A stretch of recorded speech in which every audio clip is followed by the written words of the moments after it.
모든 사람들이 보편적으로 꿈꾸는 삶이 있습니다. 행복한 삶이에요. 우리 모두 다 행복하기를 꿈꿉니다. 그렇게 살기 위해 노력하죠. 사실 이 자리에 어느 누구도 나는 별로 관심이 없다, 나는 그냥 불행하게 살아도 상관없다, 그렇게 생각하는 사람은 한 사람도 없을 거예요. 그렇다면 여러분들 무엇이 있어야 행복해질 수 있을까요? 여러분들 아마 대부분이 마음속으로 돈이요 이렇게 말씀하실지도 모르겠어요. 근데 얼마만큼 있어야 행복할까요? 얼마나 있어야 행복할까? 여기서는 이제 다 답들이 아마 갈려지게 될 것 같은데요. 어떤 사람들은 많으면 많을수록 좋은 거지 뭐 그거를 물어보시나 뭐 그렇게 대답하실지도 모르겠습니다. 그렇다면 최고로 행복한 사람은 엄청나게 많은 금액의 복권을 그럼 당첨된 사람이 그러면 제일 행복한 사람이겠네요. 그런데 정말 그럴까요? 답은 아니다라는 거예요. 한국에서는 통계가 나와 있지 않은데 미국에서는 어떤 한 기간을 대상으로 해서 그 기간 동안 천문학적인 로또에 당첨된 사람들의 삶을 좀 몇십 년 동안 추적해 본 게 있었어요. 과연 그 사람들 정말 행복하게 잘 살고 있을까? 그래서 몇십 년 동안 이렇게 추적을 해서 어떤 결론을 딱 냈는데 거의 대부분의 사람들의 인생이 복권 받기 이전보다 훨씬 더 불행해졌어요. 많은 사람들의 평범하게 살았던 그들의 결혼 생활이 다 이혼했고요. 자녀들 또 이 사람들 다 어떤 것에 마약이나 이런 것에 다 중독됐고요. 또 그 복권에 당첨됐다는 소식을 듣자마자 언제나 위험에 노출됐어요.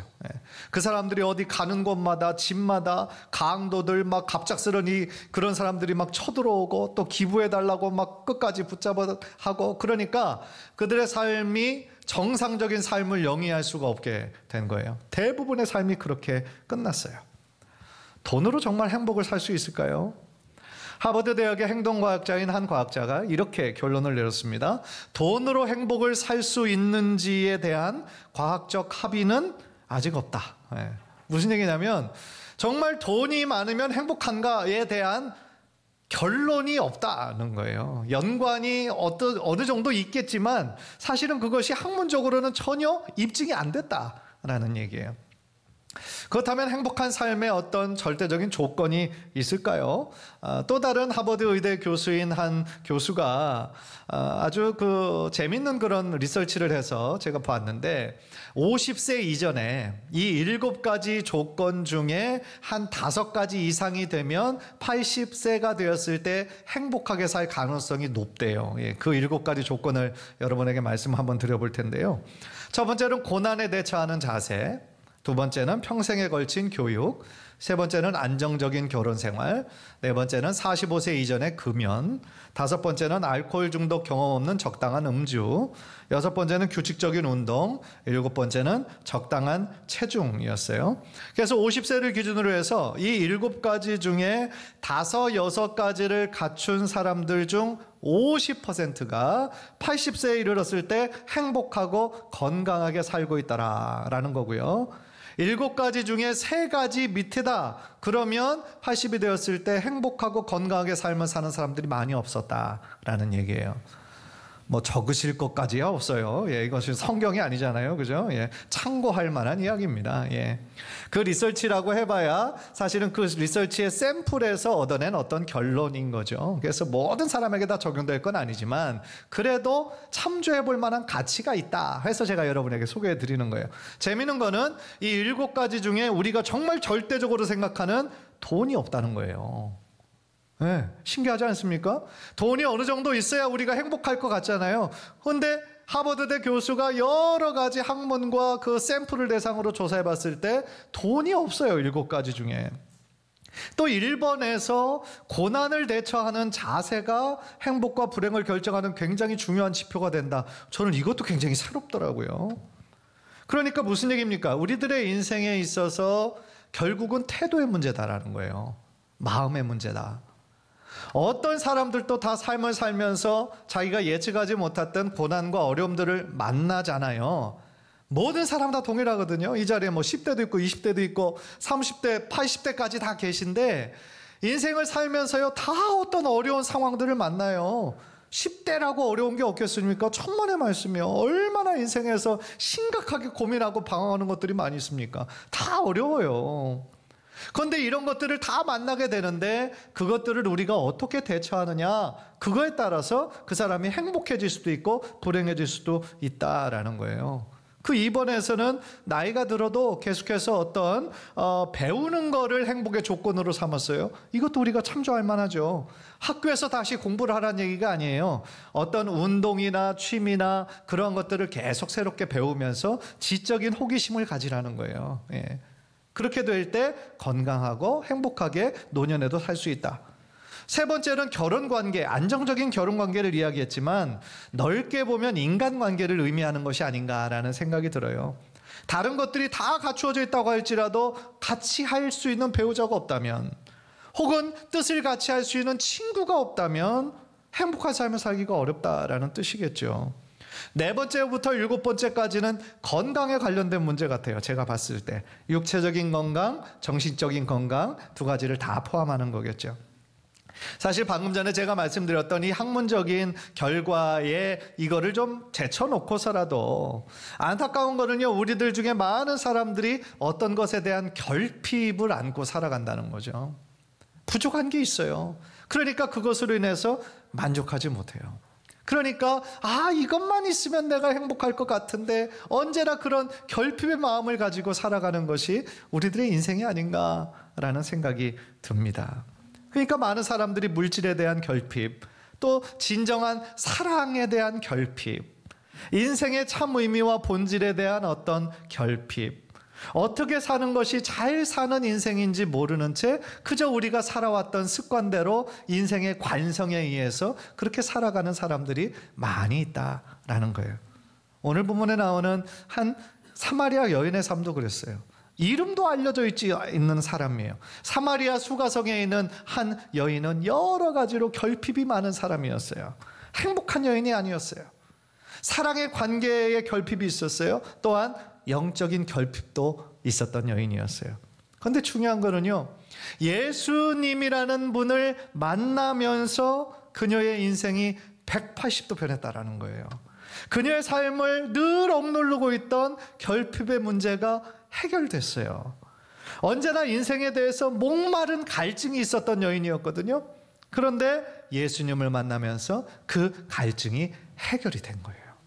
우리는 오늘 본문을 보면서 예수님과 그 사마리아 여인의 만남의 이야기를 통해 여러 가지를 생각할 수 있지만 약 2가지 정도 영적인 교훈으로 삼고 은혜를 받으려고 합니다. 예수님께서요, 당시 많은 유대인들이 사마리아 사람들을 경멸했어요.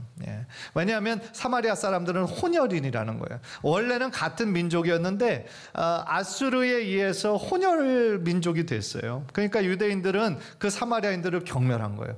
심한 경우는 짐승보다 더 못하게 취급을 한 거예요. 그러니까 사마리아 사람들은 늘 그 유대인들에 비교해서 마음에 어떤 결핍이 있었겠죠. 외로움이 있었겠죠. 인정받고 싶었겠죠. 그리고 이 여인은 어떤 여인인가, 우리가 성경을 통해 보니까 결혼 생활에 큰 문제가 있는 여인이었어요. 결혼과 이혼을 5번이나 반복을 했어요. 현재도 6번째 남자와 살고 있지만 그 남자도 그 여인의 참 남편이 아니었어요. 우리는 무엇이 그녀의 문제였나? 우리는 잘 몰라요. 그러나 확실한 것은 그녀는 행복하지 않았다라는 거예요. 불행한 여인이었어요. 만남과 헤어짐을 반복하는 것이 그녀에게는 고통의 연속이었을 거예요.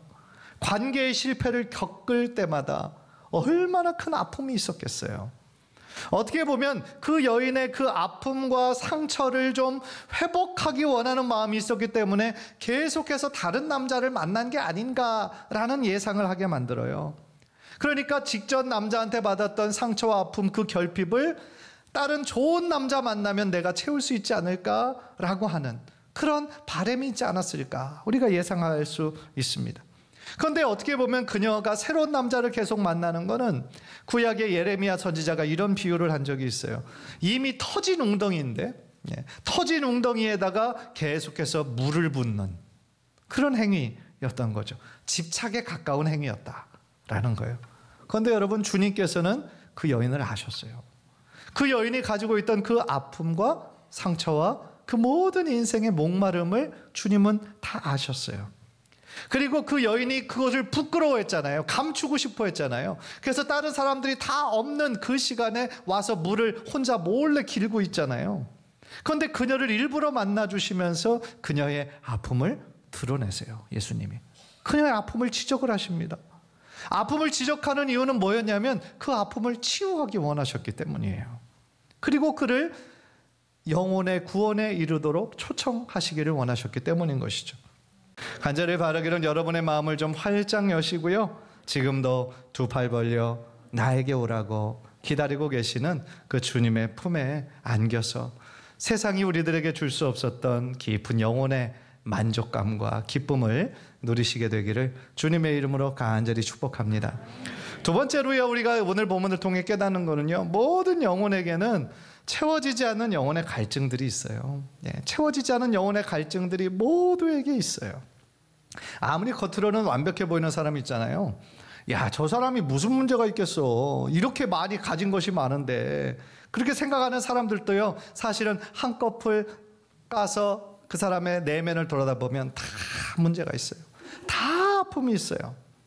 예수님을 우리가 진정으로 만나고 주님을 따라가지 못하는 사람들은요, 늘 그 영혼이 어딘가에 쫓겨다니기만 한 거예요. 쫓겨다니기 때문에 진정한 안식을 누릴 수가 없는 거예요. 늘 불안한 거예요. 영혼이 절대로 채워지지가 않는 거예요. 왜냐하면 하나님께서 그렇게 우리들을 만드셨어요. 세상의 어떤 물질적인 것으로는요, 우리들의 영혼이 그 영원한 만족을 누릴 수가 없어요. 다른 어떤 일시적인 기쁨은 줄 수 있겠죠. 일시적인 만족은 줄 수 있겠죠. 그러나 영원한 만족은 우리들에게 오직 하나님만 주실 수 있다라는 거예요. 따라서요, 중요한 거는요, 우리들이 가지고 있는 많은 문제들을 다 주님의 십자가 앞에 내려놓기를 우리 주님께서는 원하신다라는 거예요. 우리가 짊어져야 하는 모든 죄의 짐과 부담감과 모든 책임감을 주님께 맡겨드리기를 원한다라는 거예요. 그러기 위해서는 어떻게 해야 될까요? 우리가 인격적으로 주님을 만나야 되는 거예요. 그리고 주님께서 주시는 영생의 선물을 받고 누려야 된다라는 거예요. 오늘 본문을 보면요, 세상살이에 지치고 힘들어하는 그 여인, 관계에 실패한 그 여인에게 예수님께서 찾아가셨어요. 영원히 목마르지 않는 생수를 주시기를 원하셨어요. 그런데 문제는요, 예수님과 그 여인의 대화를 살펴보니까 예수님은 계속 영적인 말씀을 하시는데 이 여인은 계속 딴 얘기를 하는 거예요. 동문서답인 거예요. 13절 14절을 보세요. 예수께서 대답하여 이르시되 이 물을 마시는 자마다 다시 목마르려니와 내가 주는 물을 마시는 자는 영원히 목마르지 아니하리니 내가 주는 물은 그 속에서 영생하도록 솟아나는 샘물이 되리라. 우리는 이 말씀의 의미를 알아요. 기존의 성도님들은 이 물은 이런 그냥 마시는 물이 아니다라는 것을 알아요. 영적인 영원한 생명수를 의미하는 것은 알지만 이 여인은 아직 그거를 모르잖아요. 당연히 모르죠. 아직 그거를 경험하지 못했기 때문에 모르죠. 그래서 사실은 요한복음 3장에 나오는 니고데모도 예수님과의 대화에서 예수님이 하시는 말씀을 깨닫지를 못했었거든요. 밤에 몰래 예수님 찾아와서 어떻게 해야 하나님 나라에 들어갈 수 있냐고 물었을 때 물과 성령으로 거듭나지 않으면 하나님 나라에 들어갈 수 없다고 그랬거든요. 거듭난다라는 얘기를 처음 듣는 거예요, 이 관원이. 그래서 거듭난다라는 게 뭡니까? 내가 지금 이렇게 성인인데 그 엄마 뱃속에 다시 들어가라는 얘기입니까? 그렇게 말도 안 되는 얘기를 하죠. 사실은 영적인 것을 우리가 깨닫지 못하고 체험해보지 못하면 우리가 지금까지 눈으로 보던 그 세상의 기준으로만 생각하니까 이해하지 못하는 것이 너무나 당연한 거예요. 그런 면에서요, 우리가 지금 예수님을 믿는다라는 것이 얼마나 감사하고 놀라운 일인지 몰라요. 우리가 지금 다른 곳이 아니라 이곳에 앉아서 지난 1년을 돌아다보며 하나님의 은혜를 하나님께 감사하며 예배를 드릴 수 있다는 것 자체가 이게 당연한 게 아니라 하나님께서 우리들로 하여금 깨닫게 해주시고 영적인 눈을 뜨게 해주셨으니까 지금 그것이 가능하다라는 얘기예요. 은혜를 깨달은 자만 누릴 수 있는 기쁨이요 특권이다라는 것이죠. 예수께서 주시는 물은 그냥 물이 아니에요. 그죠? 영원히 그 목마르지 않은 영적인 물을 가리키셨어요. 사람이 주는 물은 일시적인 목마름을 해결시켜 주지만 영혼의 갈증은 예수님이 주시는 그 영생수를 마실 때에만 그것이 해결이 되는 거예요. 주님을 아직 모르는 사람들에게는요, 사실 오늘 본문의 사마리아 여인과 같이 깊은 영혼의 갈증이 늘 있어요. 사실 그것의 근본적인 원인은 죄 때문이에요. 죄 때문입니다. 죄로 인해서 여러 가지 생긴 슬픔과 불안과 불만족이 우리들의 마음에 끊이지 않고 있는 거예요. 그래서 죄인들에게는요, 참된 안식이 없어요. 참된 만족이 없어요.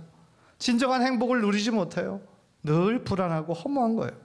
그것이 심해지다 보면 삶의 의욕마저 잃게 되는 거죠. 왜 열심히 살아야 하는지 그 목적의 방향을 잃어버리게 되는 거예요. 얼마나 안타까운 일입니까? 그러나 그 채워지지 않는 갈증을 채우기 위해서 많은 세상 사람들이 그냥 눈에 보이는 술로, 약으로, 명예로, 권력으로 그런 것들로 채우려고 노력하지만 순간적인 기쁨과 만족은 줄 수 있지 몰라도 시간이 지나면 더 큰 허무감이 그들에게 밀려오는 것이죠. 그렇다면 이 채워지지 않는 영혼의 갈증을 해결할 수 있는 방법이 있을까요? 있어요. 생수의 근원이신 예수 그리스도를 나의 구원자로 믿고 받아들이는 거예요. 예수님을 진심으로 우리들의 마음을 열고 나의 주인으로 받아들이는 그 순간 예수님께서 이 사마리아 여인에게 약속하셨던 영원히 목마르지 않는 그 샘물을, 그 영생수를 우리들 모두에게 허락해 주실 거라 믿습니다. 그렇다면 영원히 목마르지 않은 샘물은 무엇을 의미하는 걸까요? 영혼의 구원이에요. 영혼의 구원이고요, 영생의 선물이에요. 더 나아가 영원히 목마르지 않은 그 샘물은요, 우리가 예수 그리스도를 나의 구원자로 받아들이는 그 순간 우리들에게 임하게 되시는 성령님을 가리키고 있어요. 요한복음 7장 37절 39절 제가 한번 읽겠습니다. 명절 끝날고 큰 날에 예수께서 서서 외쳐 이르시되 누구든지 목마르거든 내게로 와서 마시라. 나를 믿는 자는 성경의 이름과 같이 그 배에서 생수의 강이 흘러나오기라 하시니 이는 그를 믿는 자들이 받을 성령을 가리켜 말씀하신 것이라. 아멘. 우리가 예수님을 나의 구원자로, 나의 주인으로 받아들이는 그 순간 예수님께서 우리들의 마음에 임재하시고요, 주님 약속하셨던 성령이 우리 안에 내주하시고 여러분들과 함께 동행하신다라는 거예요. 얼마나 감사한 겁니까? 세상의 그 어떤 것으로도 만족할 수 없었던 나의 마음이 주님이, 성령님이 내 마음에 좌정하시게 되면 그것이 만족이 되는 거예요. 세상의 어떤 것으로도 참 기쁨을 누릴 수 없었던 나의 마음이 이제는 주님으로 인해서 행복하게 되고 감사가 넘치게 되는 거예요. 그것이 바로 성령님의 역사다라는 거예요. 저는 목사의 아들로 태어났습니다. 저의 선택이 아니었고 태어나 보니까 교회더라고요. 그래서 어렸을 때 뭐 열심히 교회를 다녔습니다. 당연히 뭐 교회를 다녀야 되잖아요. 바로 뭐 사택도 바로 옆이고. 그런데 중학교 3학년 때까지는 그냥 습관적으로 교회를 다녔지 내가 예수님을 인격적으로 받아들이지 못했어요. 여러분, 목사들이라고 다 구원받는 거 아니죠?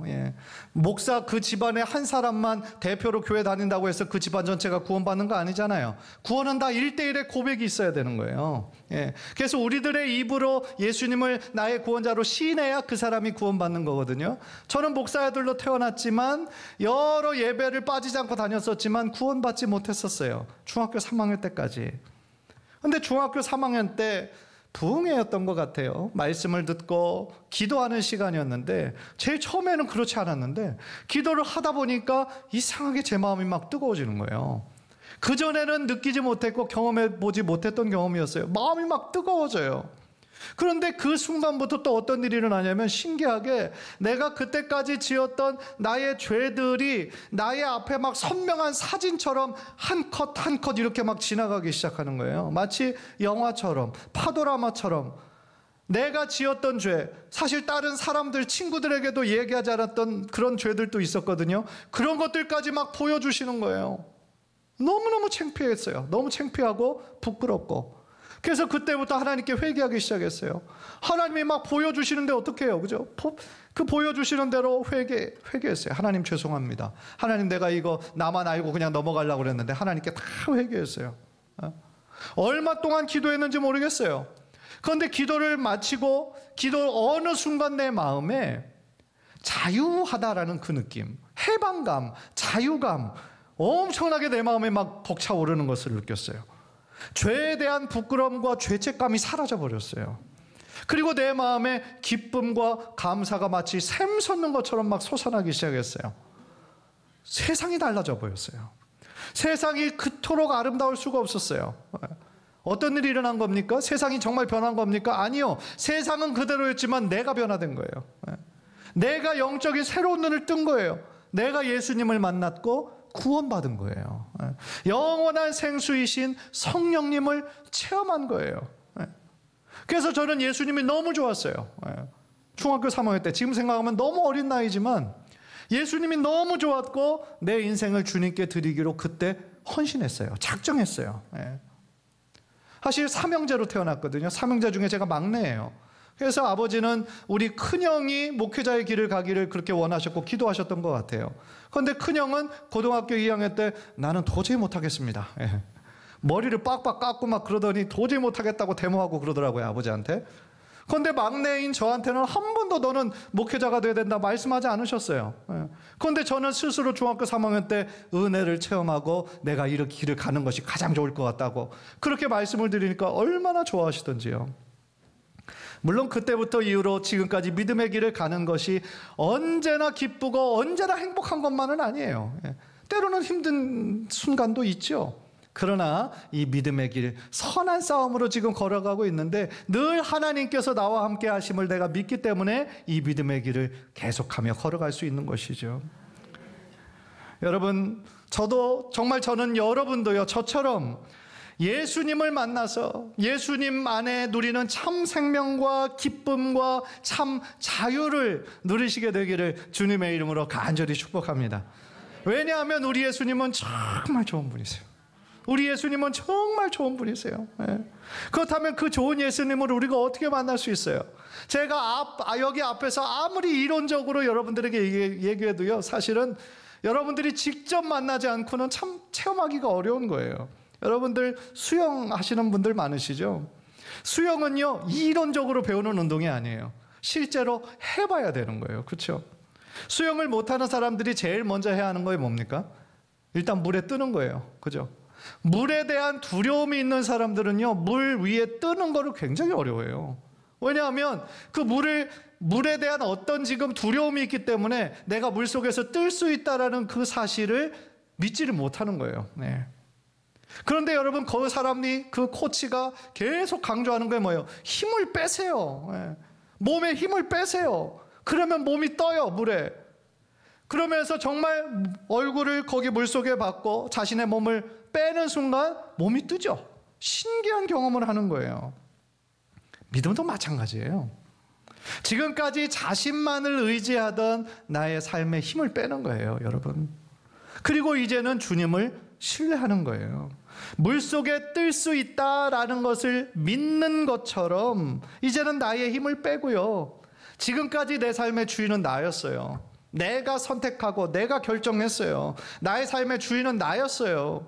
그러나 이제는 예수님을 나의 인생의 주인으로 초청하고 받아들이는 거예요. 지금까지 여러 가지 결핍으로 인해서 늘 우리들의 마음이 불안하고 만족할 수가 없었잖아요. 그런데 우리가 예수님을 나의 주인으로 모실 때에 우리의 삶이 예수로 인해 새로워지고 만족을 주실 것을 믿는 거예요. 내 힘으로는 할 수 없어요. 그러나 주님은 하실 수 있습니다, 여러분. 사랑하는 여러분, 지금 여러분이 가지고 있는 문제가 무엇인지 여러분들 아십니까? 어떤 문제든지 상관없이 우리 예수님께서 해결해 주실 것이라는 것을 믿으시기를 바랍니다. 기억하십시오. 우리들의 모든 삶의 모든 문제의 해결자는 우리 예수님이에요. 주님을 만나야 나의 모든 문제가 해결함을 받는 거예요. 그리고 그 가운데 진정한 자유와 기쁨과 평강을 허락하실 줄 믿습니다. 그것이 참 행복인 거예요. 간절히 바라기는 여러분의 인생이 영원히 목마르지 않는 생수이신 예수님으로 인해서 참 행복을 발견하고 매일매일 기쁘고 행복한 삶을, 의미 있는 삶을 살아가시게 되기를 주님의 이름으로 간절히 축원합니다.